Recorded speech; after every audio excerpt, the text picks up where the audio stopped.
presenta Los misterios del antiguo Egipto.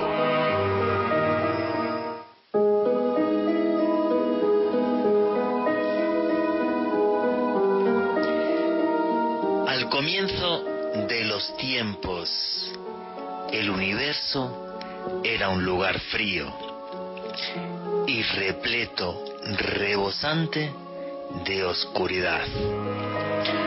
Hasta que un día de repente, la luz de Ra tocó la tierra y entonces se obró el milagro. La luz no solo hizo que viéramos el mundo en el que estábamos, sino que la luz del dios Ra, el sol, junto con el agua, creó la vida.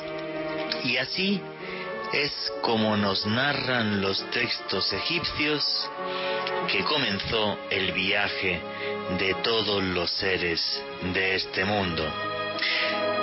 Es curioso cómo lo que es mito, con el paso de los siglos, puede ser confirmado por la ciencia. Tan importante fue ese momento para los antiguos egipcios, el momento en el que la luz del sol toca por primera vez la tierra y se crea la vida, que los antiguos egipcios crearon los obeliscos, construyeron obeliscos para recordarnos eternamente ese instante, la importancia de ese momento. Y ese símbolo, el de los obeliscos, este mito adoptado por los masones, hizo que a día de hoy haya obeliscos en medio mundo, aunque la gente en general no conoce su significado. Repito, el significado del obelisco es la conmemoración del instante en el que llega a la tierra el primer rayo de sol que nos envía Ra, y en ese instante se crea la vida. Los obeliscos que ven ustedes hoy en infinidad de ciudades realmente no eran como antiguamente estaban en Egipto.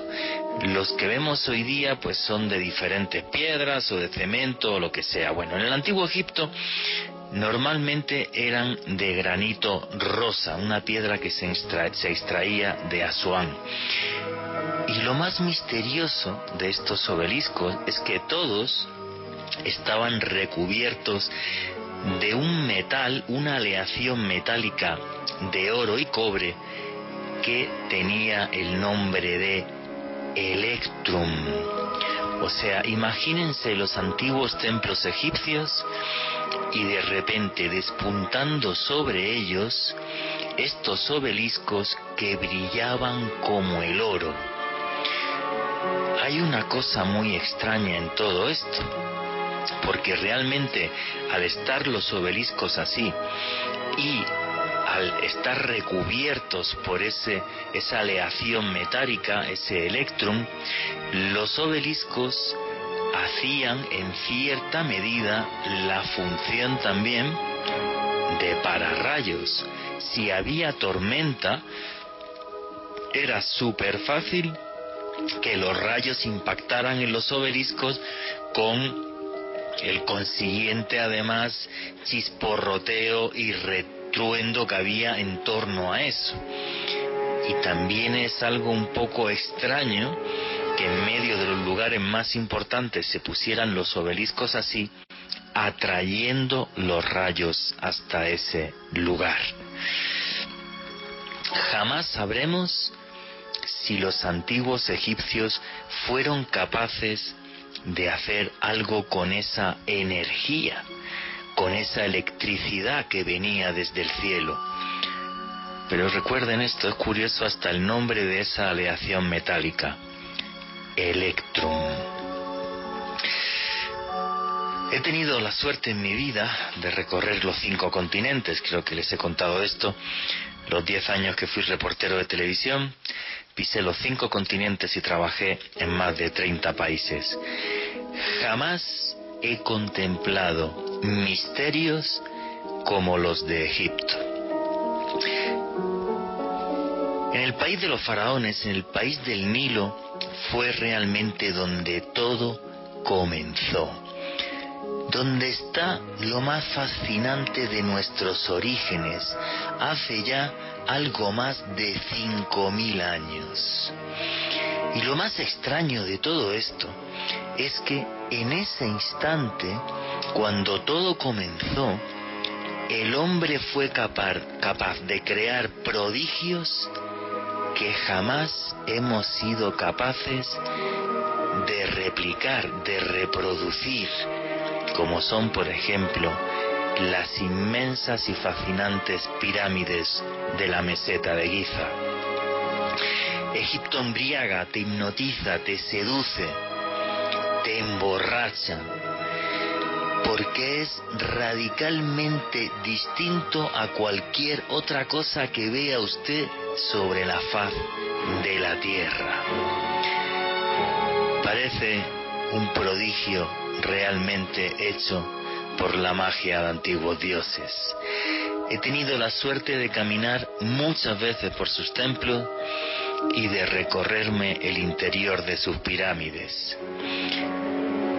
Y después de aquellas caminatas, de aquellos paseos, llegué a pensar, y algunos de ustedes tienen derecho a opinar que estoy un poco loco por esto, llegué a pensar que un día dioses y hombres caminamos juntos en este planeta, y por eso en el país del Nilo hay tales prodigios. Esto es algo que jamás podré demostrar, pero eso sí, tengo muy claro que visitar el país de los faraones le hace a uno más humilde, más pequeño, más diminuto, y es que la grandeza de lo que se ve es de tal magnitud que abruma.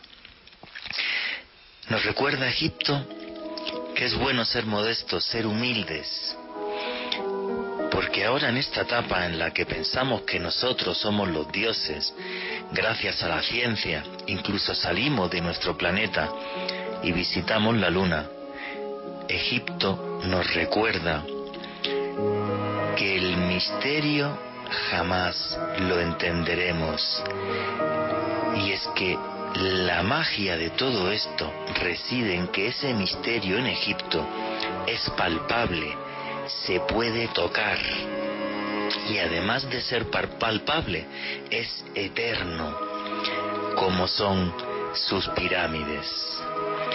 También son eternas las palabras que hay escritas en piedra en las paredes de sus templos. Qué hermoso es caminar por Dendera, por Karnak, por Ábidos, por Kom-Ombo, por Philae.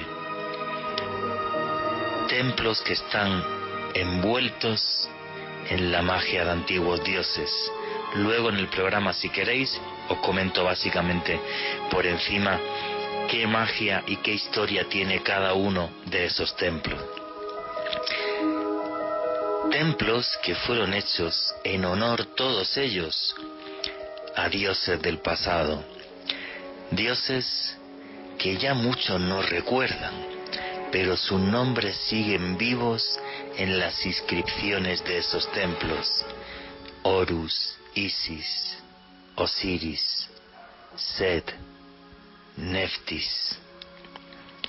Nombres de un mundo antiguo que está ahí, que es palpable, que es fascinante, pero que su poder recae en que jamás nos va a revelar sus secretos.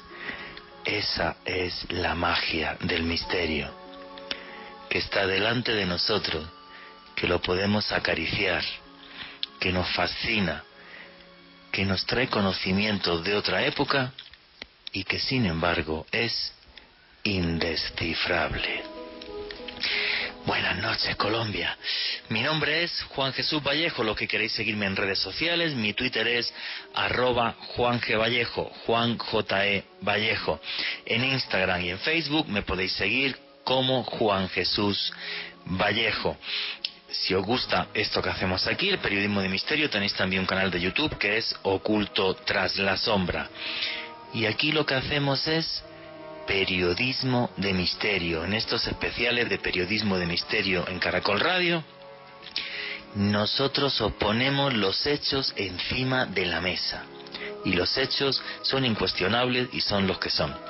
Y sobre esos hechos, vosotros opináis y aquí un servidor también. Aquí somos una gran familia, nadie más que nadie. Tenemos 2 horas por delante para hablar de los misterios del Antiguo Egipto, opinar y hablar todos en libertad. Y para eso hay un numeral que es Egipto Caracol. En Twitter tenemos un numeral que es Egipto Caracol. Todas vuestras preguntas, todos vuestros comentarios a través del numeral Egipto Caracol. Quiero que sea hoy un programa muy participativo, porque normalmente siempre en todos los programas tenemos un invitado. Hoy vamos a tener una persona, un egipcio. Tengo varios audios de él y os va a comentar varias cosas de Egipto que os van a sorprender. Pero, bueno, pues he tenido la suerte de recorrerme el país del Nilo 10 veces y he publicado 3 libros sobre egiptología. Entonces, pues me gustaría que me preguntarais absolutamente todo lo que se os pase por la cabeza, sin ningún miedo, sin ningún temor, sin ningún tapujo, a través de ese numeral que es Egipto Caracol, y aquí estoy para responderos.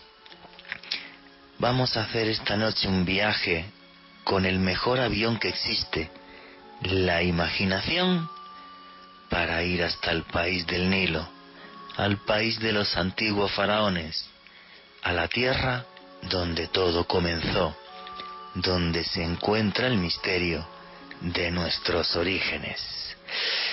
Todas vuestras preguntas y comentarios a través del numeral Egipto Caracol. Alejandro Bernal, amigo, compañero, buenas noches, ¿cómo estás? Buenas noches, Juan Jesús. Un saludo para usted, para Vicky en los controles y como siempre para todos los oyentes que se conectan con nosotros hasta ahora, como Ofelia Peña, Edison Giraldo, Gata del Páramo, Gladys Ferro, Iván Ojeda, Felipe Canchila, Alex Beltrán, Natalie Luna, John Lazo desde Manizales, Evi Moreno, Andrés, Marcos Mejía de Ciudad de México y desde luego para toda la gran familia del misterio que como siempre se conecta con nosotros a través del dial y también para todas las personas que nos escuchan a través de la página de internet y a la Carta Caracol y la app de Caracol Radio para los teléfonos móviles, como siempre en esta tertulia de misterio de todos los sábados, porque el misterio es cultura y hoy definitivamente con una de las civilizaciones más fascinantes de toda la historia y más influyentes como lo fue la egipcia. Somos muchos los periodistas en el mundo que hablamos siempre de que el misterio es cultura, y esto es un movimiento mundial que se llama Ocultura, que arrancaron diferentes autores en Estados Unidos, en el que está Javier Sierra, premio Planeta de Literatura, buen amigo, y otros muchos amigos más, y efectivamente, el misterio es cultura, y esta noche lo vamos a demostrar. Repito, vuestras preguntas a través del numeral Egipto Caracol, que no quiero que el programa sea un monólogo mío de 2 horas, que no tengo ningún problema en hablar 2 horas de Egipto, pero no me parece correcto. Quiero que me preguntéis mucho, quiero responderos, y obviamente ahora voy a empezar a exponer diferentes aspectos de cultura egipcia, pero antes de eso, Alejandro Bernal, ¿qué opinas de Egipto? Sé que nunca has estado, pero que has leído un montón, que te gustaría ir a Egipto. ¿Qué es lo que opinas de la cultura egipcia? Bueno, me encantaría ir a Egipto desde que tengo uso de razón. Siempre sentí una gran fascinación por las pirámides, también por toda esa mística, por la mitología egipcia. Para mí es, no sé si me falla de pronto lo que voy a decir a continuación, pero es casi que una civilización madre de todo lo que ha ocurrido en el mundo casi que 3000 años después. A ellos les debemos muchas cosas de lo que somos hoy en día, no solo en Occidente, sino en todo el mundo. Y bueno, también tengo una gran conexión por Egipto, pues debido a que me encantan los gatos. Ellos, dentro de su panteón de dioses, tuvieron a la diosa Bastet, la diosa protectora del hogar. De hecho, mi gata se llama Kitty Bastet en honor ¿Sí? En honor a esta diosa egipcia, sí. Entonces tengo mucha conexión con ellos, les tengo mucho respeto, me encantaría poder ir, ojalá algún día poder hacer una expedición con usted y con compañeros de la familia del misterio para que fuéramos a ver todo este esplendor del antiguo Egipto, que pues nos deja un legado construido en piedra que podemos ver hoy en día y que realmente considero que es una de las maravillas más impresionantes que podemos apreciar en nuestro mundo. Pues mira, hace muchos años que no voy a Egipto. Me fui a Egipto justo antes de venirme a América Latina hace 6 años y ahí me recorrí una parte del país que nunca había hecho, que es toda la parte del desierto, los oasis, Dakhla, Farafra, Bajarilla, que hay hacia el desierto con la frontera con Libia. Nunca me los había recorrido. Pude dormir en el desierto blanco, que es como dormir en la luna, porque es un desierto de tiza. Es una cosa muy muy curiosa, ver algunos templos en los que nunca había estado. Esa fue mi 10ª vez en el país de los faraones, y ojalá algún día organicemos un viaje y se apunten muchos de nuestros oyentes y tengamos la suerte de ir a Egipto y con gusto lo explico allí templo a templo, pirámide a pirámide y piedra a piedra, que lo he hecho varias veces en mi vida. A título de curiosidad, luego el invitado que tenemos, que tengo varios audios de él, Nagy Henry, que es el dueño de la mayorista de viajes con la que yo iba a Egipto y hacía de guía, que es bueno, más que un amigo, como si fuera mi hermano y parte de la familia. Entonces, bueno, pues yo voy a comenzar a daros unas pinceladas para que entendamos Egipto. Repito, vuestras preguntas y comentarios a través del numeral Caracol, que como no quiero que esto sea un monólogo, voy a hablaros ahora sobre el origen de Egipto y cómo tenemos que entender Egipto. Y cuando acabe, vamos a empezar a leer preguntas y comentarios y luego así iré dando paso a otras cosas sobre Egipto. Bueno, lo primero es, yo siempre que llego a un país le digo a la gente lo mismo. O sea, tú tienes que entender el sitio donde estás y cada país tiene una idiosincrasia propia y una serie de particularidades. ¿Qué particularidad tiene Egipto? ¿Cómo entiende uno Egipto? A día de hoy y hace 5.000 años. Bueno, pues Egipto es parte del mayor desierto del mundo, el Sáhara, que son 9 millones de kilómetros cuadrados. Dicho de otra forma, cuando uno va en el avión y llegas a Egipto, lo que ves es un mar de arena enorme, y arena por un sitio y arena por otro, y además lugares muy duros para vivir, y de repente en medio de ese universo de color leonino como la arena, pues como si un dios hubiera cogido un lápiz azul, un rotulador, y hubiera hecho una línea azul dividiendo el país en dos, y a cada lado de esa línea azul 2 franjas enormes verdes. Eso es la famosa vega del río Nilo, con una capacidad de fertilidad tan enorme que comentan que en el Mediterráneo antiguo, cuando en Egipto no había cosecha, todo el mundo conocido pasaba hambre. Por eso dominar Egipto era tan importante para cualquier persona que quisiera crear un imperio. ¿Qué hizo el señor Alejandro Magno cuando creó su imperio? Obvio, conquistar Egipto. ¿Qué hicieron los romanos para poder alimentar a su tropa? Obvio, conquistar Egipto. Todos sabían que Egipto era la clave porque de Egipto salía la comida que podía alimentar a todo el Mediterráneo. ¿Y por qué es tan fértil la vega del río Nilo? Muy sencillo. Porque todos los años, ya no, desde que hicieron la presa de Asuán, el río Nilo a día de hoy tiene una cosa que es la presa de Asuán, y entonces, bueno, pues en la presa de Asuán y todo el lago enorme que hay, que es la presa más grande del mundo, salvo lo que se está haciendo en China ahora, que va a ser todavía más grande, la del río Yangtze.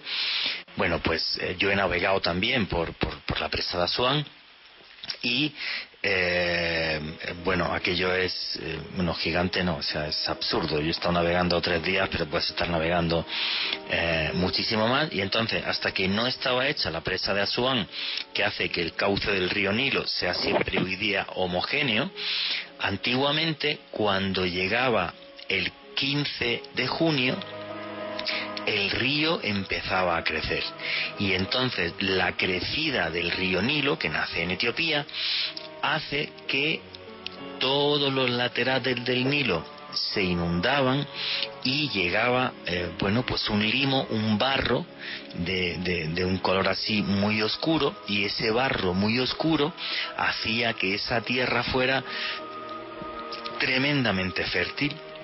No hacía falta abono ni demás, sino que miles y miles y miles de hectáreas se llenaban de ese limo, de ese barro, y entonces cuando pasaban unos meses el río volvía a bajar de nivel, y en esas orillas del Nilo lo que se hacía era que se sembraba y luego se recogía. Por eso los antiguos egipcios dividían el año en 3 estaciones. Una, que es donde comenzaba el año, que era el Ankit, que significa inundación. Entonces, durante el Ankit lo que hacía la gente era celebrar fiestas religiosas, como era por ejemplo el Opet, otras, tomar cerveza, pasárselo bien, porque no podías trabajar. Todo estaba inundado. Entonces, pues eran unos meses de fiesta, jolgorio, pasarla bien y de vivir de lo que se había recogido en el resto del año. La segunda estación era el Perit, que es donde se cultivaba pues el trigo y demás cosas. Y luego la tercera etapa del año era el Semu. El Semu era el momento, la hora en la que se recogía la cosecha y se almacenaba el grano para todo el año. Entonces, repito, era la vega más fértil del mundo conocido. Por eso era geopolíticamente tan crucial conquistar y controlar el río Nilo y controlar Egipto. Sobre el origen de Egipto y el origen de esta civilización hay 1000 curiosidades y 1000 leyendas. Ya que estamos entendiendo Egipto, bueno, hoy día es un país musulmán, los antiguos dioses acabaron, el último faraón fue Cleopatra, ¿vale? Hace ya un poquito más de 2000 años. Cuando muere Cleopatra y Marco Antonio, ahí se termina la civilización egipcia. Una cosa que tiene la civilización egipcia que es única en la historia, es la única que ha durado 3000 años. El primer faraón fue Narmer o Menes en torno al 3150 a.C. y la última faraona, el último faraón fue Cleopatra. 3150 años más tarde prácticamente. Ninguna civilización del mundo, ni la nuestra actual, ha durado 3000 años. Solamente la egipcia. Entonces, voy a meterme un poquito en el misterio del origen de Egipto. Repito, para que esto no sea un monólogo, vuestras preguntas a través del numeral Egipto Caracol. Bueno, los orígenes de la cultura egipcia pues están repletos de total y absoluto misterio. Y tienen muchísimo misterio por una sencilla razón.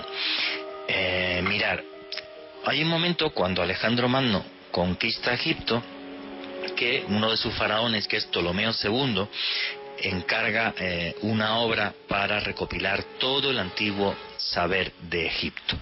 Esta obra se llama Aegyptiaca, tiene muchísimos volúmenes, y en esta Aegyptiaca también hay otras listas, se hacen las listas de los antiguos faraones. Y por eso sabemos que el primer faraón fue Narmer, fue Menes. Bueno, realmente lo que aparece, el nombre que aparece en esa Aegyptiaca y en esas listas, el nombre que aparece es Menes, y los arqueólogos lo identifican con Narmer. De Narmer hay una pieza arqueológica que es muy importante, que se puede ver en el Museo Egipcio, que se llama la paleta de Narmer. La paleta de Narmer, que tiene esos 5.150 años de antigüedad, tiene una curiosidad que es única en la historia, porque es la primera vez que aparece un hombre con las coronas del Alto y del Bajo Egipto. El río Nilo es de los pocos ríos del mundo que transcurre de sur a norte, y entonces las tierras del Alto Egipto son las tierras del sur de Egipto y del actual país de Sudán, porque en Sudán también hay pirámides, como por ejemplo es en Meroe, y una cultura entera que fue el Meroítico. Entonces, pues, Narmer es la primera vez en la que un señor tiene las coronas del Alto y del Bajo Egipto. El Bajo Egipto es básicamente el Egipto actual, el país que hoy día es el país de Egipto, y con una gran importancia en todo lo que era el delta del Nilo. El delta del Nilo, el río Nilo se abre en muchos ríos pequeños, y todo eso es una vega también súper fértil. Entonces, Narmer es el primer faraón donde tenemos una prueba que se puede tocar y se puede ver, que es esta paleta de Narmer, que él tiene la doble corona del Alto y del Bajo Egipto. Fijaros qué cosa más curiosa. ¿Sabéis lo que significa Narmer? Narmer, Nemmi, significa el que queda. ¿Pero el que queda de qué? Pues no lo sabemos. En estas listas de reyes antiguos se habla que antes de Narmer, del que queda, gobernaron, primero en la antigüedad, mucho más antiguo, gobernaron los dioses. Y cada uno de los templos es como si fuera la casa de un dios que vivió ahí o que tuvo episodios ahí, que son muy curiosos. Luego, si queréis, si da tiempo, no creo, en otro programa lo podemos comentar. Y a la vez que los antiguos dioses gobiernan Egipto, después de que se van los dioses, quedan unos hijos de los dioses que son los Sensu-Or, los hijos de Horus. Y estos hijos de Horus vuelan, tienen poderes sobrenaturales, y cuando deciden irse es cuando gobierna el primer hombre, que es el primer faraón, que es Narmer. El nombre egipcio sería Nemmi, que significa el que queda. No digáis que esto no tiene misterio y que es tremendamente curioso.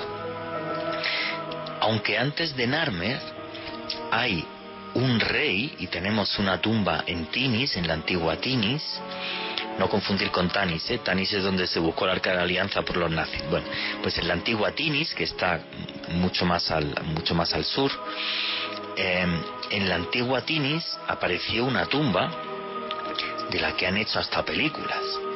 Y diréis, ¿pero qué película? ¿Habéis visto la película del Rey Escorpión? Pues la tumba del Rey Escorpión está en la antigua Tinis. Y ahí aparece un hombre cuyo nombre era Escorpión, pero solamente tiene la corona del Alto Egipto, no del Alto y el Bajo Egipto.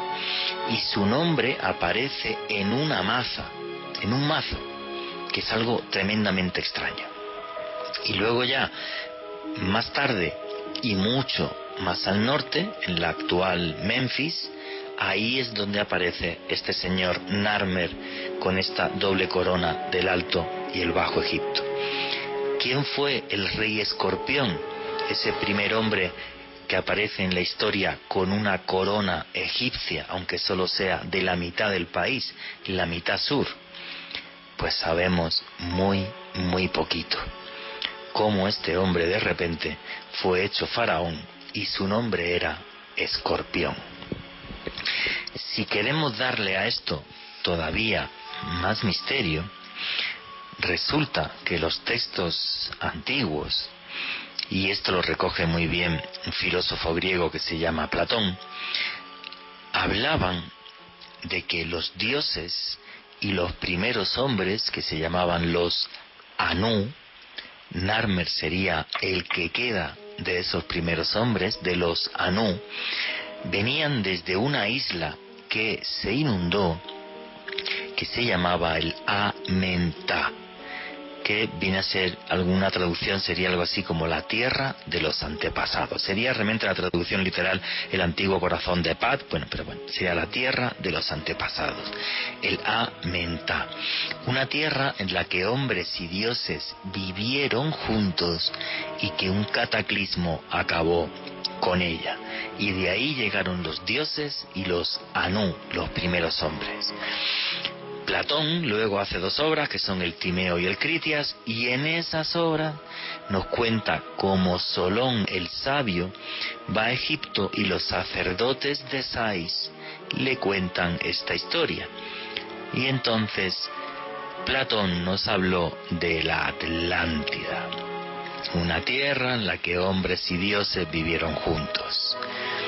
Pues de ese gran cataclismo los antiguos egipcios dicen que de ahí arrancó su cultura. No diréis que el origen de Egipto no está repleto de magia y de misterio. Preguntar todo lo que queráis a través del numeral Egipto Caracol, que antes de seguir me gustaría responder a vuestras preguntas y comentarios. Alejandro Bernal, ¿qué opinas de esto? ¿Puedes opinar a la vez que miras el Twitter o te echo yo una mano hoy en el Twitter o cómo? Porque tampoco voy a ser tan cruel que te voy a hacer que opines, mires el Twitter. Mira, ve opinando tú mientras yo miro el Twitter, ¿vale? Pues Juan Jesús, fascinantes estos orígenes del antiguo Egipto. De hecho, revisando los comentarios de Twitter, me surge pues incluso una duda y una interrogante, y sobre todo sobre este primer faraón Narmer. Definitivamente toda una figura histórica rodeada de misterios, unos orígenes que realmente nos hacen plantearnos si en algún momento esta civilización del antiguo Egipto tiene un origen que viene de otra parte de nuestro planeta o si de otra parte del universo. Realmente es fascinante, y sobre todo si tenemos en cuenta no solamente el desarrollo que tuvo esta civilización a nivel social, sino también tecnológico. Siempre que tratamos con usted, Juan Jesús, este tipo de temas relacionados con historia, con arqueología, con antropología, casi siempre hacemos la salvedad de que el hecho de que algo sea antiguo no quiere decir que sea arcaico. A nosotros nada primitivo, exactamente, sí. Nada nos dice que civilizaciones del pasado quizás hayan podido acceder o gestar un conocimiento que les haya permitido desarrollar una base de tecnología que quizás al día de hoy sea total y absolutamente desconocida. Así que realmente, como siempre, Juan Jesús, sus introducciones excepcionales nos dejan con muchas ganas de conocer más sobre los misterios de Egipto, y qué bueno que usted nos los puede contar de primera mano, que es lo mejor, en específico cuando siempre hablamos sobre esta gran civilización. Bueno, y además también pregúntame tú lo que quieras, Alejandro. Quiero decir una cosa, además, que siempre lo digo en plan un poco chiste, pero también para que la gente haga una reflexión. Los egipcios construyeron la civilización más importante de la antigüedad sin dinero. No conocían el dinero lo inventaron los griegos muchos siglos más tarde, ¿vale? O sea, esta economía que tenemos ahora, que es tan esclava, pues a lo mejor no es necesaria. Bueno, ya una pregunta aquí que veo de Johnny López, que dice: Egipto no siempre fue un desierto, fue un vergel. Vamos a ver. Todo el Sáhara era un vergel hace en torno a unos 12.000 años. Se fue desertizando a la vez que fueron pasando las glaciaciones, y lo que comentan los arqueólogos es que realmente las orillas del Nilo eran muy difíciles de habitar hasta hace unos 7.000 años, porque eran zonas de grandes pantanos. Y al ser zonas de grandes pantanos había mucha malaria y la gente moría. Y en torno a hace unos 5.000 años el desierto va ganando terreno, desaparecen los pantanos, y las crecidas del Nilo es cuando son realmente aprovechables para la agricultura. Eso es lo que comentan los arqueólogos. ¿Tú ves alguna pregunta por ahí, Alejandro? Sí, Jorge, varias. Antes, agradecerle a los oyentes la participación masiva. Aquí Carlos Andrés Ortiz nos manda una foto de Mohamed Salah y dice que él es el actual faraón de Egipto. Un comentario bastante lo adora. particular. Marcos Mejías, de Ciudad de México, nos pregunta lo siguiente: entonces, si el primer faraón fue Narmer, ¿vendría siendo el primer humano? No, los primeros humanos, los Anu, venían desde esta tierra, desde el Amená, y siempre vivieron en Egipto, pero gobernaban los dioses. El primer humano que gobernó, ese es el que sería Menes o Narmer, que es la misma persona, según los arqueólogos. ¿Vale?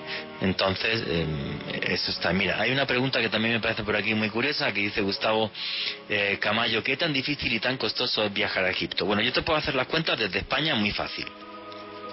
Desde España, 8 días en Egipto, haciendo el circuito básico, yo creo que deben de estar en buenos hoteles, porque si vas a hoteles malos, pues salir hasta más barato. Pero en buenos hoteles, el circuito básico de 8 días, con desayuno y con una comida incluida al día y tal, debe estar en torno, desde Madrid, a unos 1.200. No creo que mucho más. Iba a decir 1.200, 1.400, no creo ni siquiera que llegara a 1.400 seguro. Sobre todo porque cuando acabe esta pandemia, que terminará, no creo que suban mucho los precios. Yo creo que interesará llevar gente. Debe estar por ahí, 1.200, máximo 1.400 euros, pero eso incluye vuelo Madrid-El Cairo, y luego también vuelo interior hasta Asuán, crucero por el Nilo, que navegues 3 días por el Nilo, hotel en Luxor, hotel en El Cairo. Ese es el circuito principal. El circuito en el que tú ves toda la egiptología, todo realmente el esplendor faraónico, son 15 días, y tienes que hacer 2 cruceros, tienes que hacer un crucero por el Lago Nasser y tienes que hacer un crucero por el Nilo.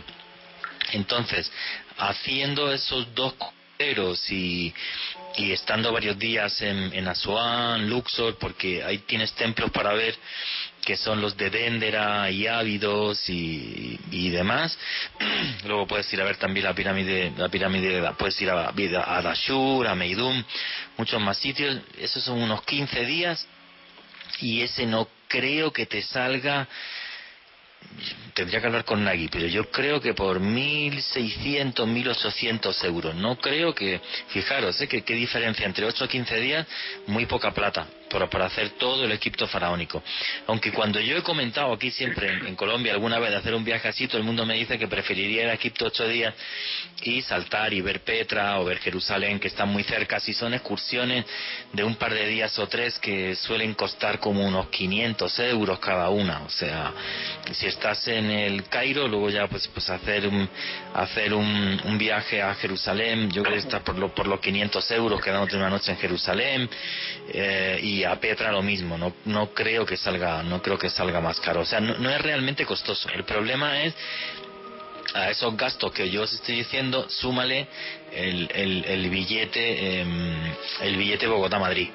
Ahora hay una fórmula, que es que juraría que Turkish hace Bogotá-Estambul. Entonces eso podría bajar los costes de una forma considerable, viajando con Turkish, creo, estoy hablando por hablar, pero sería hacer Bogotá-Estambul, pues quizás ya que estás en Estambul, quédate un día en Estambul y ves Estambul, y luego haces Estambul-El Cairo. Entonces yo creo que eso a lo mejor puede ahorrar costes en cuanto a los aviones, juraría. ¿Vale? ¿Qué más preguntas hay por ahí, Alejandro? Aquí Emi Moreno nos pregunta lo siguiente: ¿cómo era la fisiología del antiguo Egipto? Porque como siempre las películas lo acomodan y no creo que sean rubios ni de ojos azules. No, para nada. Completamente africanos. Ten en cuenta, una de las cosas más maravillosas de ir a Egipto, que es navegar por el Nilo, están navegando por África. La gente tiene obviamente la tez oscura, no tan oscura como cuando llegas a la antigua Nubia, cuando llegas ya a Asuán, que es justo el límite de lo que sería la antigua Nubia y el comienzo de Sudán, que ya está la frontera muy cerca, donde la gente ya tiene la piel más oscura todavía, son los nubios, y tienen un idioma dificilísimo, pero dificilísimo, que es el nubio. Siguen conservando su idioma y bueno, pues a mí me encanta ir a la antigua Nubia. Cuando estoy por allí, pues bueno, pues vas a casa de gente en Nubia, cerca de Asuán, y nada, y prueban la comida nubia, que básicamente es una comida muy fuerte porque comes una especie de queso de cabra que tiene como mucha sal, que es muy agrio, porque ten en cuenta que la sal hace que retenga el líquido.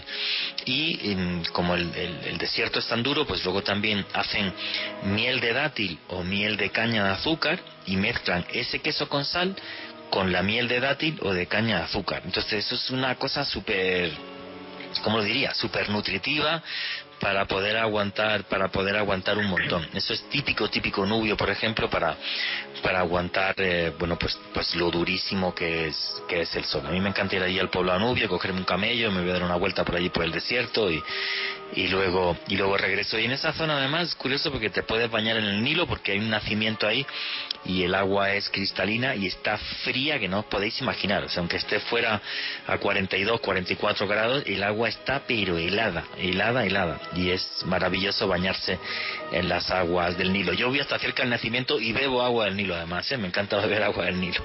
Y se puede beber, no hay ningún problema. Bueno, que no os lo recomiendo, vaya que alguno se ponga malo y me eche la culpa. Yo bebo, pero no me hagáis caso, que yo soy un poco bruto y bebo y como en cualquier sitio y no me pongo malo, pero vaya que alguien se ponga mal, no me hagáis caso. Bañaros, eso sí, pero no me hagáis caso.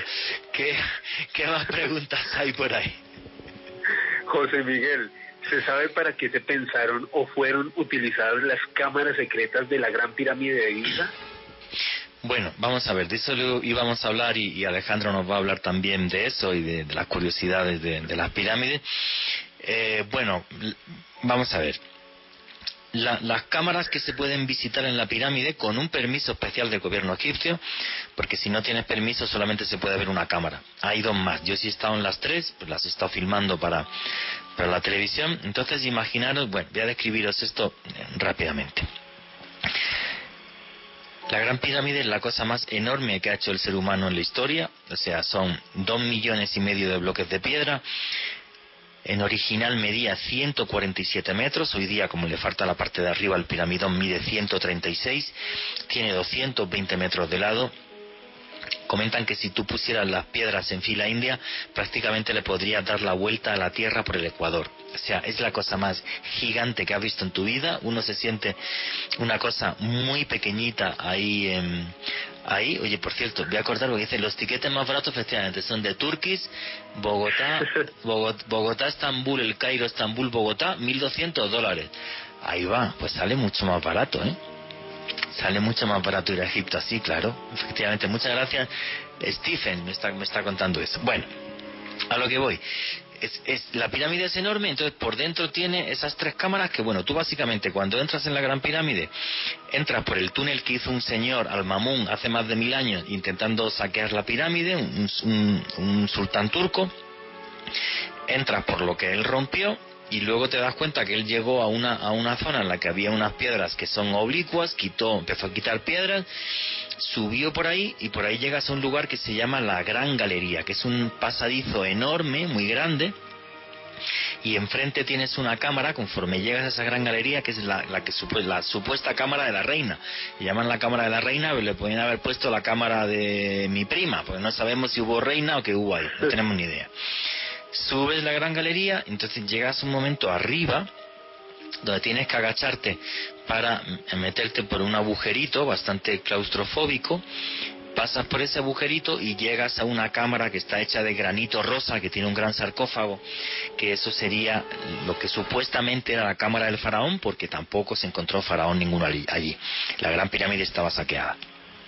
Entonces, y debajo de la pirámide, porque la meseta de Giza es una meseta rocosa, excavado en la roca, hay una cosa que le llaman la cámara del caos, que le pudieran haber puesto la cámara de mi abuela, porque ni encontraron al señor Caos allí, ni absolutamente nada, la llaman así, y entre comillas es una cámara inacabada, pero tampoco está claro eso. Entonces, esas son las tres cámaras que hay dentro de la pirámide. Y ahora han aparecido unas cámaras, pero eso quiero que lo cuente Alejandro Bernal.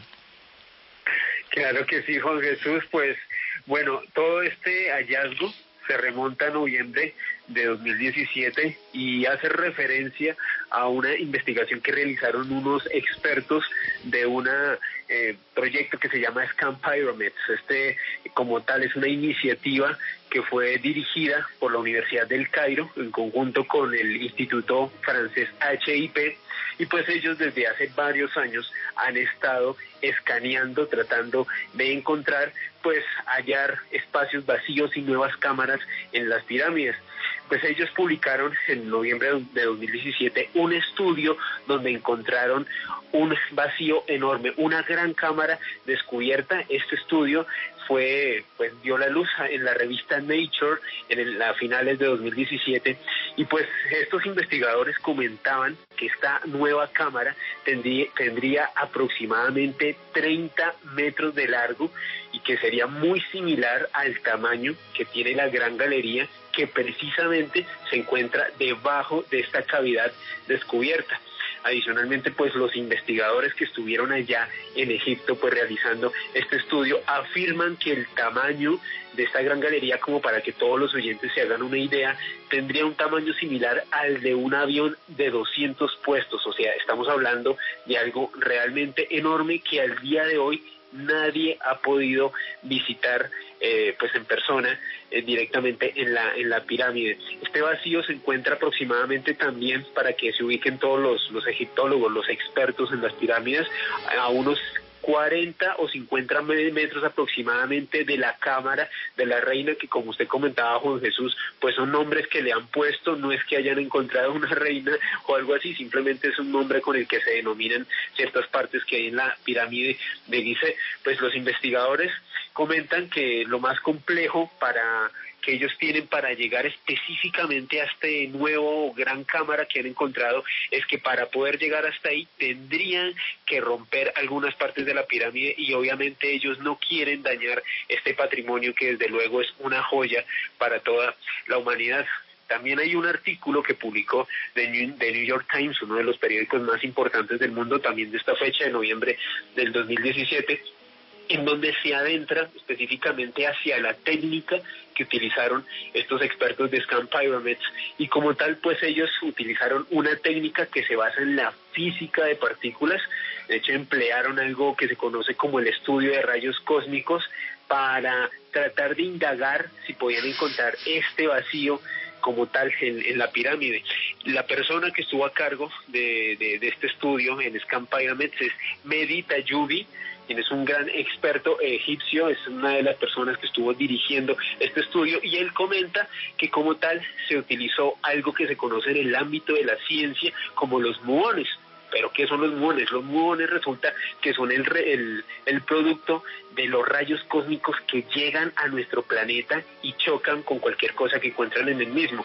Estas partículas pues pueden atravesar todo lo que se encuentra en nuestro mundo, pero pues no lo hacen de una manera nociva. Los expertos desarrollaron unos aparatos especiales para detectar, por ejemplo, en lugares donde hay una mínima cantidad de muones, quiere decir que hay una superficie, que hay algo que está chocando contra ellos. En cambio, cuando se ponen a analizar espacios donde hay una gran cantidad de muones, en efecto es porque se encuentra un gran vacío, como fue lo que en específico hallaron en noviembre, o bueno, que fue publicado en noviembre de 2017 en la revista Nature, esta nueva gran cámara de Egipto, que realmente pues abre muchos interrogantes sobre muchas cosas por descubrir en la Gran Pirámide, en este país milenario. Bueno, quiero decir a la gente que muchas gracias. Somos sextos del país ahora mismo en Trending Topic. Ahora mismo vamos a responder todas vuestras preguntas también. Y efectivamente, lo que dice Alejandro, o sea, vamos a ver, gracias a esta técnica y al proyecto Scan Pyramid han aparecido nuevas cámaras en la Gran Pirámide. Una de ellas es enorme, la otra es pequeñita, está más cerca de la base. Y bueno, pues abren muchos interrogantes. Muchos egiptólogos piensan que van a estar vacías esas cámaras y que son simplemente un tema estructural de la pirámide. Bueno, pues habría que entrar, cosa que no se puede. El único proyecto que se puede hacer es hacer un agujero, taladrar un agujero y meter con fibra óptica una cámara pequeña en infrarrojo y que vea lo que hay allí. Yo, por ejemplo, en mis libros defendí que la cámara mortuoria de Keops a lo mejor es que nunca se ha encontrado, precisamente porque estaba en una cámara oculta. Ahora sí ha aparecido una cámara y eso ya es seguro que podría estar allí realmente el faraón Keops. Esto es una hipótesis, jamás podré demostrarlo hasta que alguien meta una cámara y se pueda grabar. Yo siempre defendí que... Dime. Que pena interrumpirlo, Juan Gelal, dale. Quien es también uno de los ingenieros que hace parte de Scamp Pyramids, comenta que pues en efecto el proyecto vendría para poder indagar qué hay adentro de esta nueva gran cámara, sería abrir un orificio, introducir un dron muy pequeño con una cámara y poder sobrevolar todo el entorno que la rodea. También es algo que tenían pues pensado realizar los ingenieros de este Scamp Pyramids. El tema, según ellos en este momento, es un tema de permisos del gobierno egipcio, también de arqueólogos, de gente que quiere pues proteger este patrimonio, pero realmente pues como dice el señor Gelal y otros expertos de Scamp Pyramids, pues es realmente una investigación que es necesaria para saber qué es lo que se encuentra pues en esta gran cámara descubierta. A mí me encantaría que estuviera realmente la tumba de Keops. Yo siempre he dicho que la Gran Pirámide de Keops es la única maravilla del mundo antiguo que queda en pie.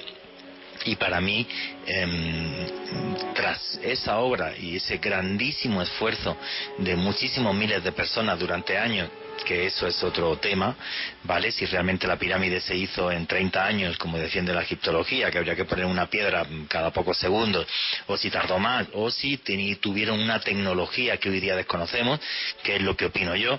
Yo no opino que esto lo hicieron los extraterrestres, ni mucho menos, lo hicieron los seres humanos, pero desde mi punto de vista con una tecnología que desconocemos.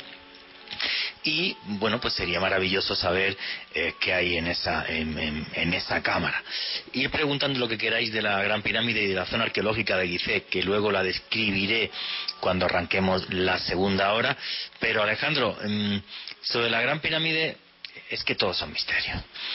Son todos misterios, y cuanto más sabemos, más nos abruma. Primero por esas cámaras secretas, y luego porque hace un tiempo también se demostró efectivamente que podría ser un condensador eléctrico, un condensador de energía. No te preocupes, cuéntalo y extiéndete con calma, que si no puedes terminarlo ahora, que nos faltan 3 minutos y medio, terminas esta exposición, si te parece, cuando arranquemos la segunda hora. Terminas la exposición de esa parte de condensador eléctrico que han demostrado los científicos, y luego leemos todas las preguntas y comentarios que está haciendo la gente a través del numeral Egipto Caracol. ¿Te parece? Perfecto, Juanje. Pues en específico, este nuevo descubrimiento al cual usted hace referencia nos lleva hasta junio de 2018, o sea, hace algo más de 2 años, y fue como tal una investigación que llevó a cabo un grupo de expertos de la Universidad de Izmir en San Petersburgo, Rusia, de científicos rusos. Pues resulta que este grupo de investigación, que estaba encabezado por el profesor Andrei Evlyukin, pues encontró que bajo ciertas condiciones, bajo ciertos experimentos, resulta que la Gran Pirámide de Giza podría ser también un condensador eléctrico. Sería capaz de concentrar la energía electromagnética en sus cámaras internas y también bajo la base pues de este gran prodigio. Todo esto que les estoy comentando fue publicado en un informe redactado por este grupo de investigadores, que fue a su vez pues salió a la luz en el Journal of Applied Physics. Esta es una de las publicaciones científicas más importantes de todo el mundo, y desde luego pues apareció en junio del año 2018. Ahorita en algunos minutos les voy a dejar en mi Twitter pues este estudio, en mi Twitter @lebernalpress.ws, con el numeral Egipto Caracol, para que puedan ver de primera mano toda esta información. Pues resulta, Juan Jesús, que cómo hicieron los investigadores para darse cuenta que la Gran Pirámide era un condensador eléctrico. Pues resulta que los expertos comenzaron a aplicar a la pirámide varios tipos de radiaciones electromagnéticas, y se percataron que de alguna manera, que ellos no podían explicar hasta ese momento, la pirámide interactuaba con ellas y se comportaba como una especie de cavidad resonante, o incluso algunos comentaban que era como si fuese un dispositivo enorme que oscilara en determinadas frecuencias y que atraía y amplificaba las ondas de radio que los expertos comenzaron a aplicar sobre esta enorme construcción. Resulta que ellos, adicional a pues hacer este tipo tipo de experimentos con este tipo de ondas electromagnéticas, también comenzaron a hacer unas simulaciones a través de computador y analizaron las respuestas que en efecto podía amplificar como tal, pues de las ondas electromagnéticas esta gran pirámide, y también las modificaciones que podrían producir algunas de las ondas que ellos también realizaban en unos experimentos ya no de tan gran envergadura, sino unas ondas más reducidas que desde luego también tenían un efecto bastante notorio en la pirámide de Keops. Y déjalo ahí y luego nos acabas de contar todo esto, porque además tiene aplicaciones tecnológicas que me parecen interesantes, por ejemplo en las placas solares, porque faltan apenas 30 segunditos para que llegue el informativo. La Gran Pirámide es un misterio, es el país del Nilo, los faraones, los Anú, los primeros hombres. Realmente Egipto es una tierra repleta de misterio, de magia, de secretos, que además son eternos. Vuestras preguntas a través del numeral Egipto Caracol, y ya mismo sigue aquí los especiales de misterio en Caracol Radio.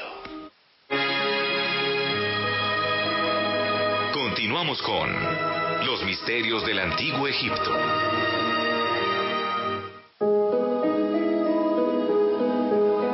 Pues aquí seguimos con los especiales de periodismo de misterio de Caracol Radio.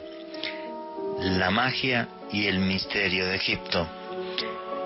Cuando el misterio se puede hacer eterno. Y estábamos hablando de los enigmas que rodean a la Gran Pirámide, cómo han demostrado que su forma es un condensador eléctrico. Y dejé a Alejandro Bernal en medio de la exposición, donde comentaba que un grupo de físicos, pues con la forma de la Gran Pirámide, hicieron una serie de experimentos y se sorprendieron de cómo reaccionaba ante una serie de estímulos energéticos. ¿Y qué más nos querías comentar sobre eso, Alejandro Bernal? Pues Juan, antes de continuar, invito a todos los oyentes a que se metan a mi Twitter, @alebernal3 con doble S. Ahí les acabo de dejar con el numeral Egipto Caracol, tanto el artículo que fue publicado por Scanpyromets en la revista Nature sobre las nuevas cámaras descubiertas en la pirámide de Gizeh, y también el estudio de la Universidad de Istmo, precisamente sobre lo que usted estaba comentando hace unos minutos, cómo esta pirámide, esta gran construcción podría ser un condensador eléctrico. Todo este estudio apareció en el Journal of Applied Physics en junio del año 2018. Para continuar pues con este estudio que realizó esta universidad rusa, pues bueno, les había comentado antes el receso noticioso que también pues estos investigadores habían realizado unas simulaciones a través de computador para determinar si algunas ondas de radio también podrían amplificarse de acuerdo a las condiciones atmosféricas y también a la construcción como tal de la pirámide. Pues estos investigadores rusos quedaron sorprendidos porque en efecto las simulaciones de computador también demostraban que la pirámide de Gizeh es un condensador de energía electromagnética. De hecho, ya en cuanto a las conclusiones que ellos determinan al respecto, comentan que las ondas de radio de una longitud aproximada de 200 a 600 metros entran de una manera súper efectiva en resonancia con la pirámide. También comentan que bajo algunas condiciones de resonancia la pirámide podría concentrar una gran cantidad de energía electromagnética tanto en sus cámaras internas, las que hoy en día están descubiertas, como también las que están por descubrir, y también muy posiblemente esta energía se podría concentrar en la base de la pirámide. También ya dentro de las aplicaciones técnicas y científicas, estos investigadores comentan que quizás estos resultados podrían utilizarse para reproducir unos efectos similares de resonancia electromagnética en experimentos a nanoescala, o tal y como usted nos comentaba antes del receso noticioso, Juanje, también en la utilización de celdas solares. Sí, eso me parece interesantísimo, o sea que pues 4.500 años después de que se hicieran las pirámides,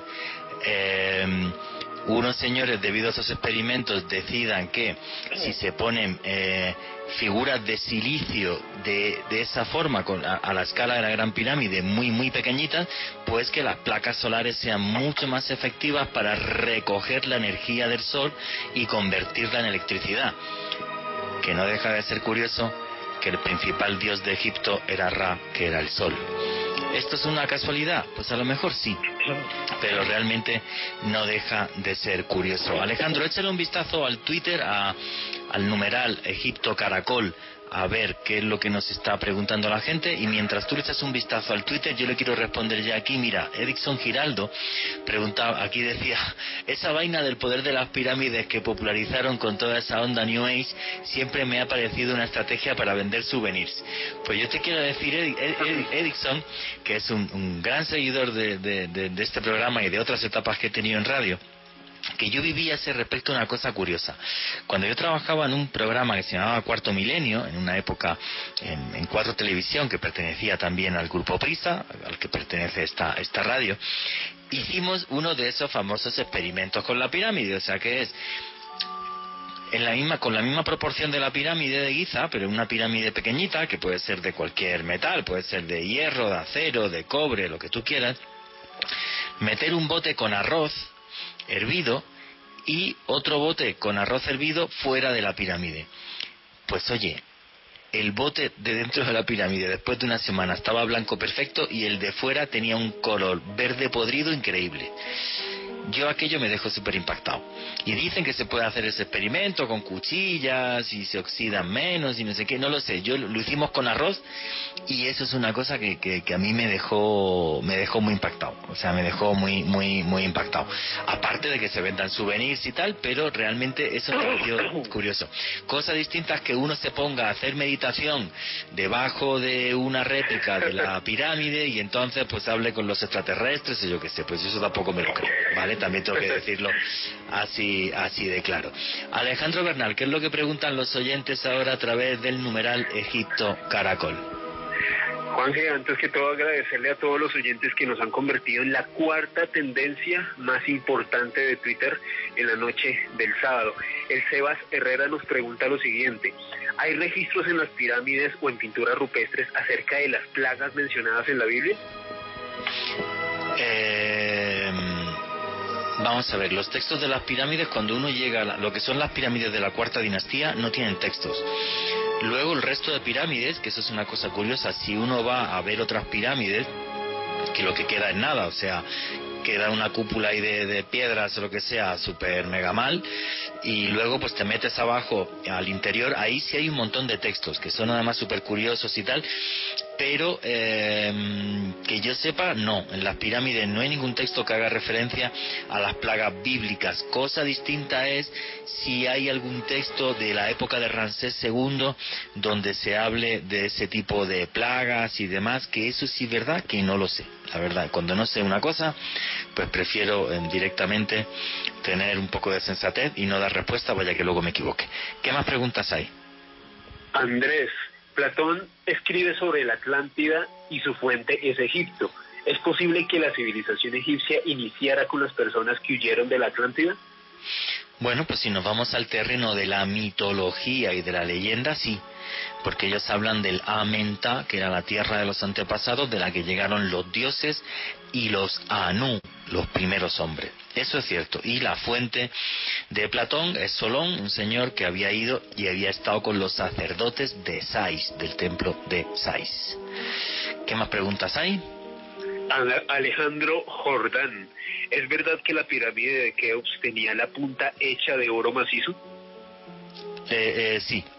Las pirámides de Giza tenían la parte de arriba del piramidón era de oro, con lo cual verla tenía que ser una cosa muy espectacular, porque tú llegarías a la meseta de Giza y verías las tres pirámides, bueno, dos de ellas tremendamente blancas, que son Keops y Kefren, y la parte de arriba sería de oro.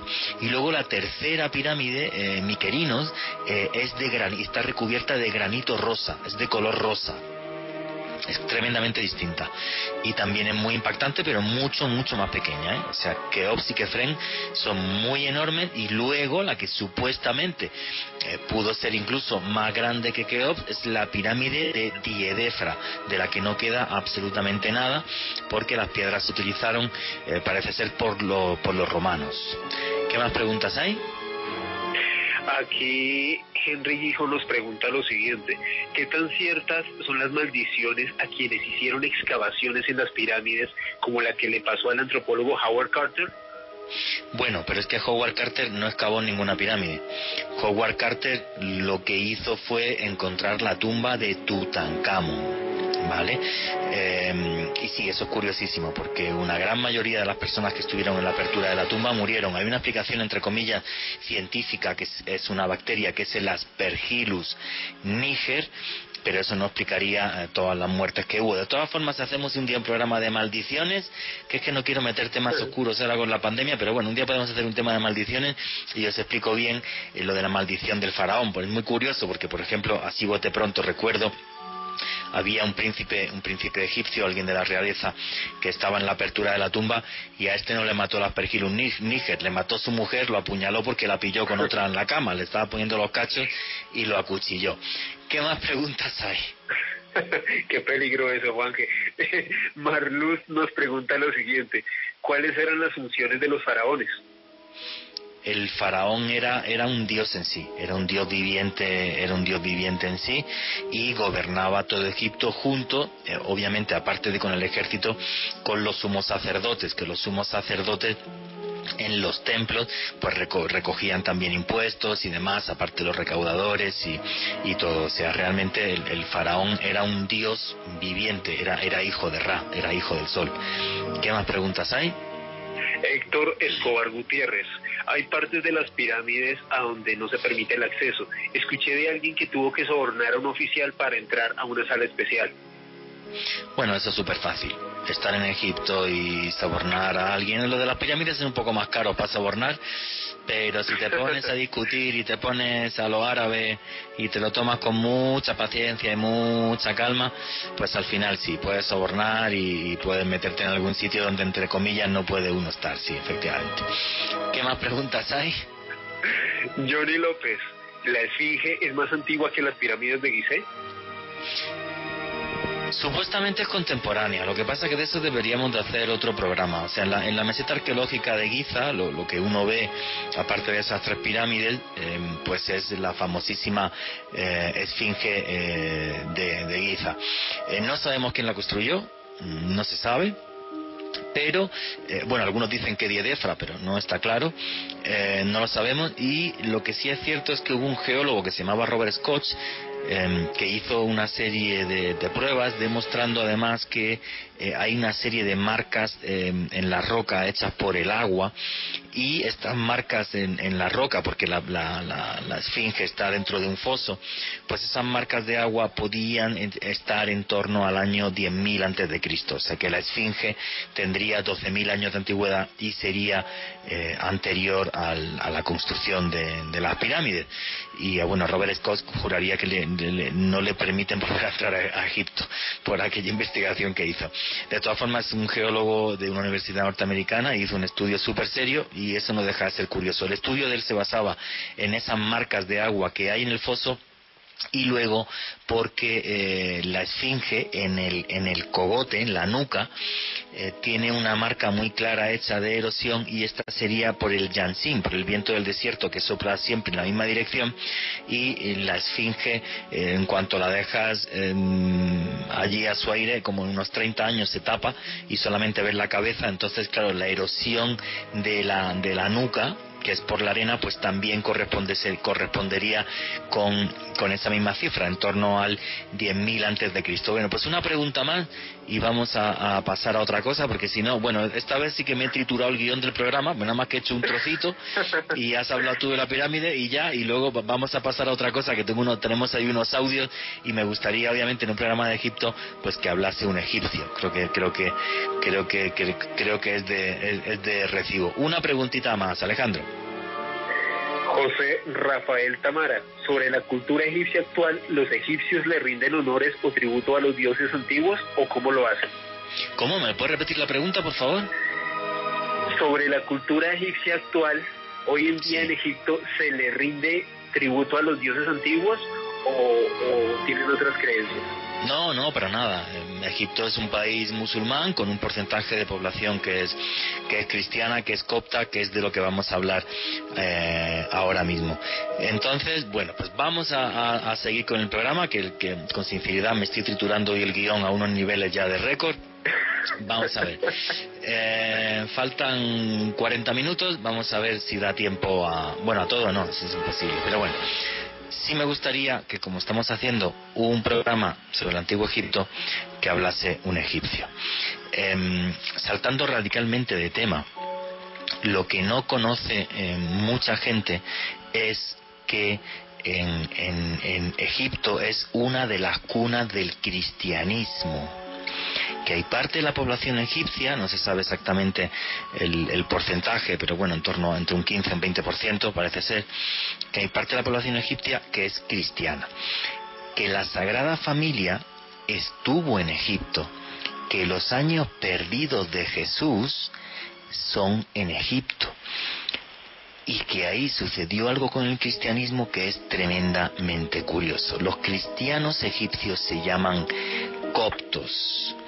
Entonces, para explicaros qué son los coptos, pues tenemos una serie de audios que son de un amigo mío, como si fuera mi hermano, Nagy Henry, del que hablaba al principio del programa, y para explicaros esos orígenes del cristianismo, Vicky, por favor, ¿me puedes poner el audio 1 y quitas la música de fondo para que se oiga el audio bien? El audio 1 de Nagy Henry, que os va a contar qué son los coptos. Ahí lo tenéis.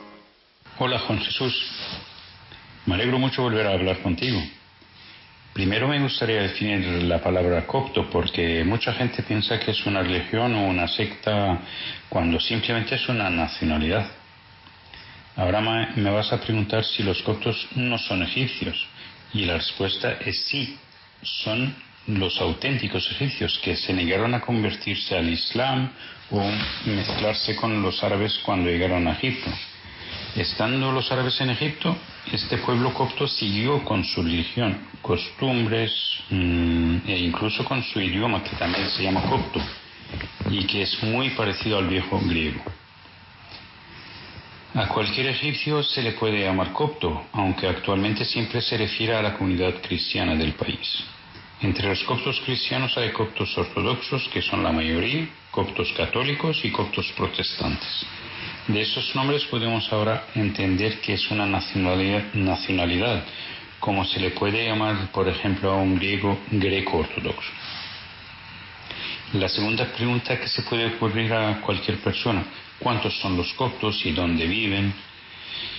No hay estadísticas oficiales, aunque alguna hecha por la misma iglesia copta da un número entre 17 y 20 millones. La mayoría que vive en Egipto están repartidos por todo el territorio egipcio, desde Asuán en el sur hasta Alejandría en el norte. También hay unos millones que emigraron a varios países del mundo, sobre todo a Estados Unidos, Canadá y Australia. Donde lleguen, ahí montan su iglesia. Muchas gracias. Bueno, pues lo que no sabe mucha gente, que es lo que nos está explicando Nagy, es esos orígenes del cristianismo en Egipto, porque en Egipto se crea además la primera escuela de catecismo de la historia, lo hace Pantaneo en el año 92 después de Cristo.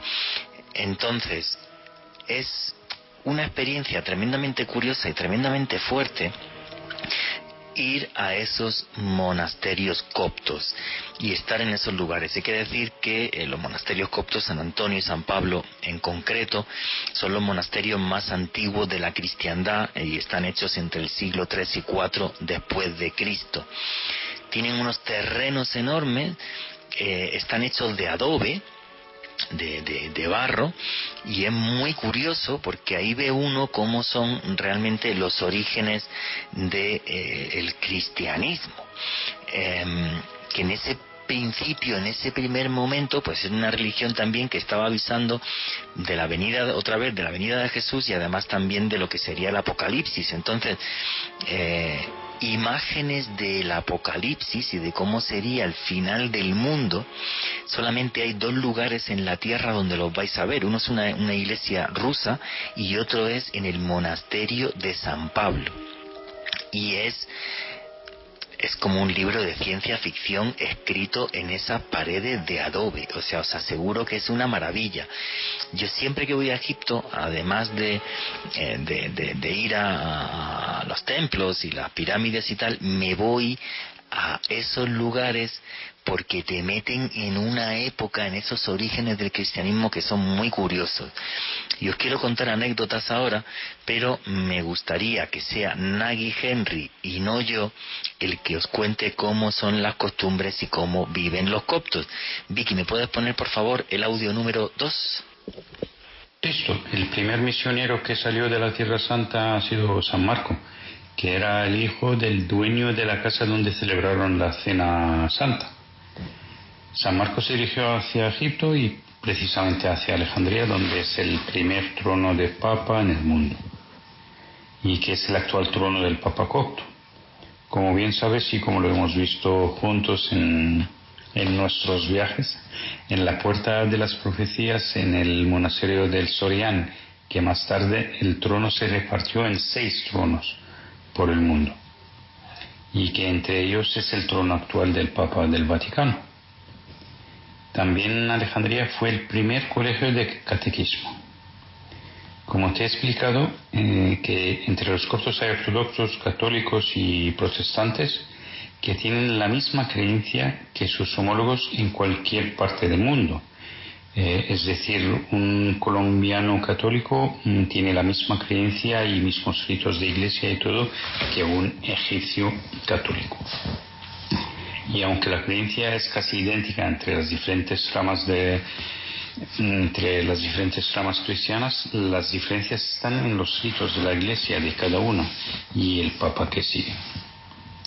En la iglesia copta ortodoxa, el cura se tiene que casar antes de ser cura, cuando los monjes que hacen su vida en los monasterios son célibes.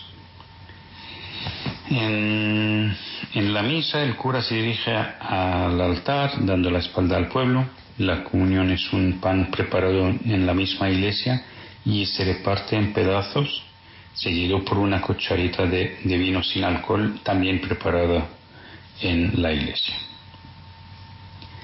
En cuanto se refiere a la elección del Papa en la Iglesia copta ortodoxa, es un proceso muy preciso y largo, que puede durar más de un año, porque nuestra Iglesia reparte el mundo en zonas, que cada una de ellas puede presentar un candidato monje, tiene que ser monje. Empiezan las eliminaciones, las revisiones, hasta llegar a 6 candidatos. Luego, entre ellos se eligen 3, que se hace la última elección, entre ellos a través de un niño menor de 10 años, que con los ojos tapados elige entre 3 bolas en un recipiente transparente. Cada bola lleva el nombre de uno de los últimos 3 candidatos. Muchas gracias. Fijaros qué curioso y qué distinto es este cristianismo. Bueno, los coptos, los cristianos egipcios, son monofisistas. Os voy a explicar qué es el monofisismo. El monofisismo es que ellos piensan que Jesucristo era un hombre, pero por su boca hablaba Dios. Que es distinto a pensar que Jesucristo es el Hijo de Dios. Es un matiz también muy curioso, porque en los orígenes del cristianismo se discutía sobre todo esto. O sea, para ellos Jesús no es un profeta, sino un hombre por el que su boca hablaba Dios. Cuando comentaba Nagy, porque alguna de las veces que yo iba a Egipto me quedaba 2 semanas más y me quedaba en casa de Nagy con su familia, pues me quedaba en Alejandría varios días o nos íbamos al Mar Rojo con toda la familia, con todos los niños. El concepto de familia en el mundo árabe es muy fuerte, muy unido, como pasa aquí en Colombia. Y luego pues también durante varios días pues nos agarrábamos un carro y nos íbamos a nuestro aire a ver diferentes lugares, y a mí me encantaba todo esto del cristianismo copto porque me parece que está también repleto de misterio. Un detalle curioso es el que acaba de comentar Nagui. Me gustaría que dierais vuestras opiniones y comentarios sobre esto a través del numeral Egipto Caracol, que cuando son 4 preguntas que le hice a Nagui, cuando lleguemos al final voy a leer todos vuestros comentarios, todas vuestras preguntas y voy a intentar responder. Los sacerdotes coptos, los curas, no solamente no son célibes, sino que están obligados a casarse antes de ir a la parroquia. Para el cristianismo copto, si un sacerdote no es padre de familia, no es parte de una familia activa, no es una persona válida para dar misa y llevar una parroquia. Cosa distinta es los sacerdotes que quieren hacer carrera eclesiástica, que estos están en los monasterios, se dedican a estudiar, a una vida contemplativa, y entre ellos se eligen los obispos y el que sería luego el Papa copto. Otra curiosidad que no sé si sabéis o no. Cuando son los orígenes del cristianismo, el primer papa, la primera cabeza de una iglesia, eso sucede en Alejandría. Y luego llega a haber 6 papas, que son los que se reúnen en el concilio de Nicea y luego en el concilio de Éfesos. Por eso ellos asimismos, cuando se divide la iglesia, se llaman ortodoxos, que significa en griego camino recto, y se enfadan con el Papa de Roma, insinuando con ese nombre, con el de ortodoxo, que ellos siguen el camino recto y que es Roma la que se aparta de la verdadera fe. Sobre esto hay, bueno, pues 1000 polémicas y 1000 historias, porque yo que he cotejado los textos, lo que dice Roma y lo que se dice en los textos coptos, pues es curioso que cuando llega ese gran cisma y esa separación de las 6 iglesias y nunca se ponen de acuerdo, pues por ejemplo cuando uno lee los textos católicos, dicen que el Papa León llega a Éfesos y cuando ve que los coptos están armados se devuelve a Roma y toma esto como una afrenta, como si quisieran matarlo. Si uno va y lee los textos coptos, dicen que el Papa León nunca estuvo en Éfesos. ¿Quién dice la verdad? Yo os cuento los hechos y cada uno que opine como queráis. Entonces, hay un sitio muy especial, que es del que estaba hablando Nagui.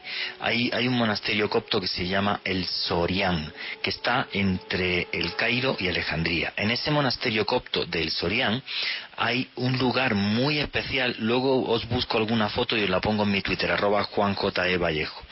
Hay un lugar muy especial que se llama la Puerta de la Profecía. La Puerta de la Profecía es un lugar que juraría que fui el primer ser humano del mundo que habló de él en castellano, y creo que hay un vídeo incluso en YouTube, luego lo busco donde la explico y se ven los símbolos. En esta Puerta de la Profecía está escrito lo que sería la historia del cristianismo y el futuro del cristianismo, y está hecho en dibujos. Entonces, en la Puerta de la Profecía, viñeta a viñeta, aparecen lo primero diferentes apóstoles que salen a comunicar el cristianismo. Luego hay la segunda fila, son 6 viñetas que son los 6 papas que hay en el mundo. Luego aparece otra viñeta donde habla de la dispersión del cristianismo, que son muchísimas pequeñas cruces. Luego hay otra viñeta que esa es súper curiosa, porque eso sería ya el futuro, y el futuro que supuestamente se cumplió, porque lo que habla es, desaparece la cruz y sería el triunfo del paganismo, de lo pagano. Y adivinar qué símbolo aparece, la esvástica nazi. Exactamente igual. Esa es una cosa que me impactó muchísimo. Creo que tengo la suerte de ser el primer periodista que habló de esto en español. Si habría algún británico, algún norteamericano que había estado. Aparece la esvástica. Luego, después de la esvástica, otra vez una viñeta con muchísimas cruces, que significaría el momento actual en el que estamos ahora, que es, pues con la llegada de diferentes cultos cristianos, la división todavía mayor del cristianismo. Y la última viñeta, que esta está repleta de misterio, y esa es la que está por cumplir, es el símbolo que verán los hombres en el cielo cuando llegue la segunda venida de Cristo. Y ese símbolo es el de una cruz que irradia hacia afuera. Ese es el símbolo, según aparece en el monasterio del Sorián, que esto lo tuvieron 3 monjes que venían de Siria, tuvieron unas visiones y las diseñaron y las pusieron en viñetas para que todos los coptos y todos los cristianos supieran cómo iba a ser el futuro de la cristiandad y el signo en los cielos para la nueva llegada del Mesías. Esto es un tema súper curioso. Cuando uno va a este lugar, yo he estado, no sé cuántas veces he estado en ese monasterio, muchísimas, y siempre está lleno de gente y de niños y todo, y bueno, pues en torno a la puerta siempre hay un montón de gente rezando y viendo estos símbolos que son súper curiosos. Por eso yo siempre que he diseñado viajes a Egipto siempre he metido, aparte de la egiptología en sí, de la que habréis escuchado muchísimo, esta parte de cristianismo y de misterio en torno a los orígenes del cristianismo que la gente no conoce. Por cierto, el monasterio del Sorián, en ese lugar, según la tradición copta, estuvo la Sagrada Familia. Bueno, pero esto es muy importante porque ese viaje de la Sagrada Familia por Egipto, a día de hoy, el Papa Francisco ha dicho que también es válido para los católicos y que tiene no solamente el respaldo de la fe, sino de la parte histórica que da la Iglesia Católica de que eso es real y de que sucedió. Pero esto, mejor que lo cuente yo, sobre los lugares importantes de la cultura copta, lo va a explicar Nagy Henry. Vicky, ¿me puedes poner por favor el audio número 3? Muchas gracias. Aparte de la cristiandad, empezó en Egipto en el año 45, y el movimiento monástico que empezó entre el tercer y el cuarto siglo y que nos dejó muchos monasterios aún existiendo y habitados por monjes. Pero lo más significativo que tenemos es el Camino de la Sagrada Familia, que está diseñado por 22 puntos donde pararon. Desde que entraron por el Sinaí, bajaron, primero siguieron hacia el oeste, hacia Alejandría, empezaron a bajar por todo el desierto del oeste del Nilo hasta llegar al sur, y luego volvieron a volver por la otra orilla del Nilo, digamos por el este del Nilo, volvieron a subir para volver a salir otra vez por el Sinaí hacia la Tierra Santa. Entre estos puntos, que son 22 importantes, podemos destacar el árbol de María en el Cairo, el barrio copto, los monasterios de Wadi el-Natrun cerca de Alejandría, Der el-Maharrak, Der el-Tair, Beni Mazar, Mostorod. Son muchos puntos muy interesantes, con siempre alguna iglesia, algún monasterio en el punto ese. En la última visita del Papa Francisco a Egipto, pues este camino se ha considerado un peregrinaje, y el mismo Papa invitó a todos los cristianos del mundo a hacerlo. Pues en esta conversación no podemos olvidar también el famoso monasterio de Santa Catalina, que está en el Sinaí, que es greco-ortodoxo. Tiene la zarza ardiente y la biblioteca más importante después de la del Vaticano. Bueno, pues creo que Nagy lo ha explicado mucho mejor que yo, y él se conoce los sitios mejor que yo. Yo he tenido la suerte de quedarme siempre que iba a Egipto, y me quedaba varios días con él, y he estado, creo que en casi todos los sitios. Y es eso, o sea, el cristianismo copto estructura los lugares más importantes de su universo cristiano dentro de estos 22 puntos donde vivió Jesucristo. Y en esos puntos pues hay hechos monasterios y diferentes iglesias. Yo he estado en el Olivo de María, que está en el Cairo, en un sitio donde no llega turismo cero, ninguno, y he estado también en el monasterio de Santa Catalina, que ese es griego ortodoxo, los sacerdotes que hay ahí son griegos, y el monasterio de Santa Catalina pues está la zarza, hay un zarzal metido allí dentro de una bóveda, que es donde Moisés tuvo las revelaciones y habló con Jesucristo. Y es verdad que esas zarzas siguen ahí y llevan ahí, pues parece ser que 2000 años, que es una cosa muy loca. Los monjes te dicen, aquí no se le echa agua, ni se echa nada, y eso sigue ahí y nadie lo toca. Son sitios muy curiosos de ver. Y la experiencia personal que os quería comentar es que cuando uno entra a estos monasterios, pues es un tema, es súper curioso, es un tema que a mí me impacta mucho. Tienen un espacio bastante grande y además dentro no entra la policía ni nada, o sea, es una comunidad cristiana enorme. Entonces tú llegas allá y te preguntan, oiga, ¿usted está bautizado? Sí, pues yo estoy bautizado. Entonces, dele para adelante sin ningún problema. Y entonces, claro, pues es una cosa como que te impresiona mucho, porque estás allá, vas a comer, comes, que la comida es como muy sencilla, para todo el mundo igual, llegas allí, coges un plato, te ponen una verdura, un tal, luego lavas los platos y lo que has usado, lo pones otra vez para que lo pueda utilizar otra gente. Y claro, vas a pagar y dices, ahí va, ¿y dónde pago? Que es que no se paga. Y tú dices, pues como que no se paga, como que no se paga. Y entonces tú utilizas todos los servicios del monasterio, comer, tal, como si avisas y quieres dormir allí, lo que sea. Cuando vas a salir, hay un cuarto oscuro que no sé, que puede tener como 7 u 8 metros cuadrados, no más.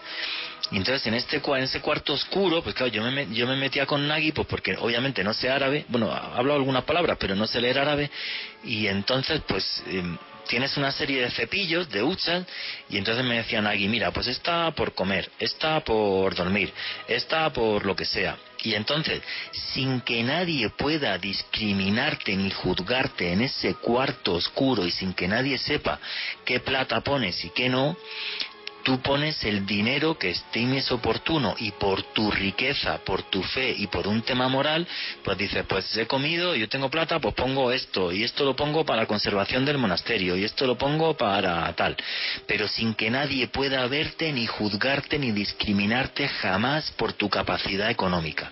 Eso es una cosa, por ejemplo, que me impactó y que me impresionó cuando visito estos monasterios, ¿no? Ese cristianismo primitivo que lleva a rajatabla aquello de que todos somos iguales y que no puede haber discriminación ni distinción mientras tú seas cristiano entre ricos y pobres. Y no sé qué opináis de todo esto que os estoy contando, del celibato, de mil cosas, ponerlo a través del numeral Egipto Caracol, que os prometo que ahora nos ponemos a responder vuestras preguntas. Y me parece maravilloso, por cierto, ese acercamiento del Papa Francisco, que es un señor que me cae también, a la Iglesia copta, y que haya puesto esos 22 puntos también de parada de la Sagrada Familia en Egipto como lugar de peregrinación también para todos los católicos del mundo. Dentro de este universo cristiano copto, bueno, pues hay infinidad de curiosidades, y obvio también hay milagros, pero sobre todo hay una historia que es muy impactante, que son las apariciones de Santa María de Zeitún, que posiblemente sean las mejor documentadas del siglo XX, las conoce muy poca gente, y que además una imagen de la Virgen, de una señora de luz que se estaba apareciendo, una fotografía de esta señora, pues fue portada en el New York Times. Es la aparición mariana más fotografiada de la historia del mundo. Y bueno, yo es un lugar que amo, que he visitado no sé cuantísimas veces, y no siendo cristiano, que lo digo tranquilamente, da una paz.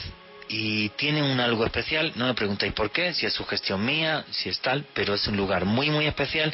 Pero para que os cuente toda esa historia, prefiero que lo haga Nagui Henry. Vicky, ¿me pones por favor el audio número 4?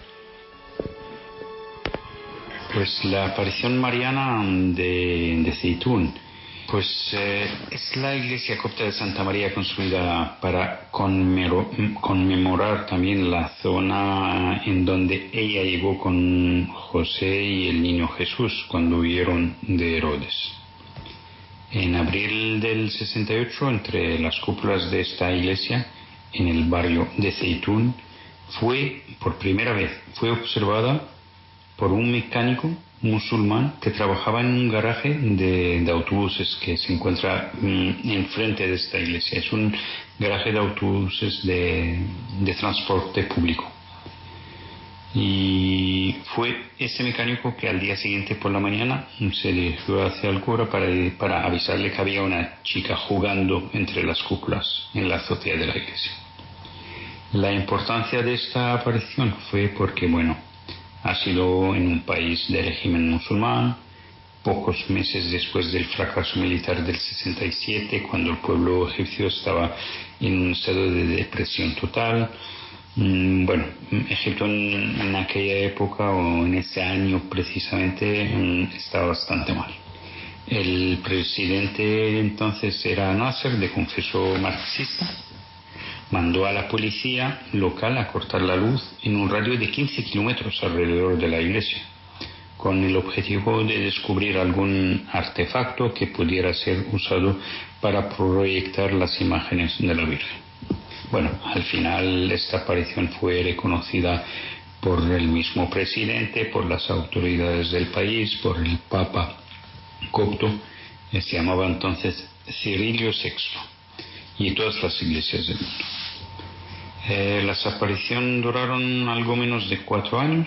Algunas apariciones fueron unos instantes y otras unas extensas 9 horas, lo que permitió a la televisión egipcia filmarla y tomar fotos y todo.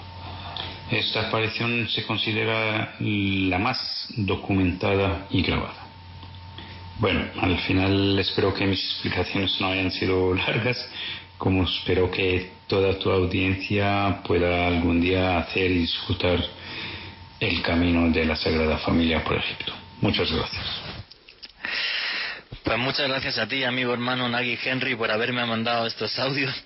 Él estaba muy ocupado, él vive en Suiza ahora mismo y lo localicé y enseguida, pues como siempre, me atendió, y yo creo que mejor que él no lo cuenta a nadie.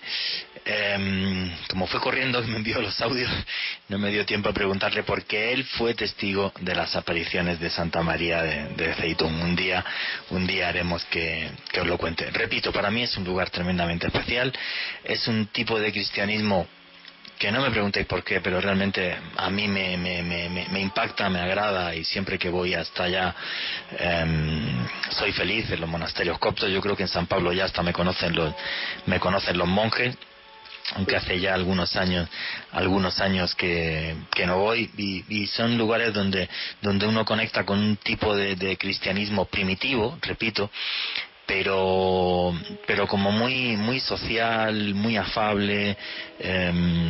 No sé, pues por ejemplo ir a las misas coptas, ¿no? Donde veréis que porque las mujeres están a la izquierda, los hombres a la derecha, con un montón de niños, y reparten el pan, que es como muy, ¿cómo te lo diría? Como muy tosco. Es un pan hecho en la iglesia, y te van dando trozos de pan, y luego puedes comprar pan de misa cuando sales de la ceremonia, que una misa copta dura como 2 horas, es una cosa muy loca.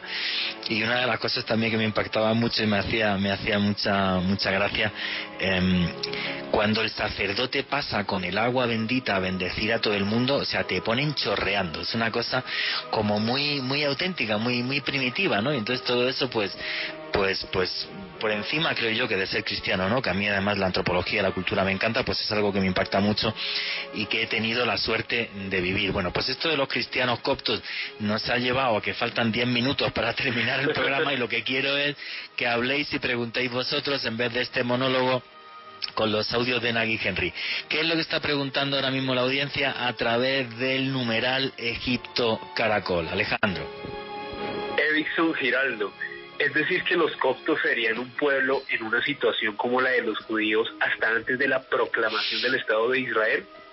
No, no sería así por lo siguiente, o sea, es como lo ha descrito Nagy. La población egipcia vivía en Egipto, llega en el siglo VII después de Cristo una migración árabe que conquista absolutamente todo el norte de África y acaba en el año en el 711, perdón, con la invasión de la península ibérica, la creación de Al-Ándalus, ese proceso.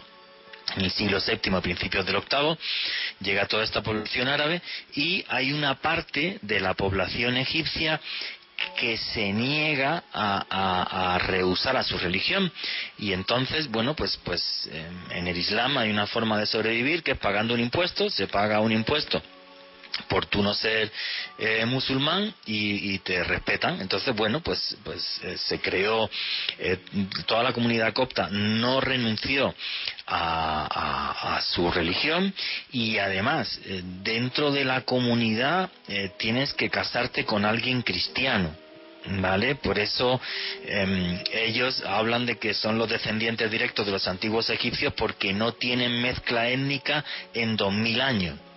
O sea, yo me podría casar con una mujer copta siempre y cuando pues abrace ese tipo de cristianismo, pero bueno, básicamente los coptos no tienen mezcla étnica, o sea, llevan así 2000 años y comparten su tierra con los musulmanes, y la convivencia en general es pacífica. Luego están los brutos de siempre, los integristas, que les han acosado, que les han puesto bombas y que ha pasado absolutamente de todo, pero bueno, eso también lo han hecho con población musulmana, como por ejemplo fue hace unos años en una población, por ejemplo en el Sinaí, donde eran sufíes igual y se les atacó, y bueno, en fin, el integrismo de cualquier color pues es una cosa, y la gente que defiende la violencia es algo que sabéis que no tolero y que no me agrada en ningún caso. ¿Qué más preguntas hay, Alejandro?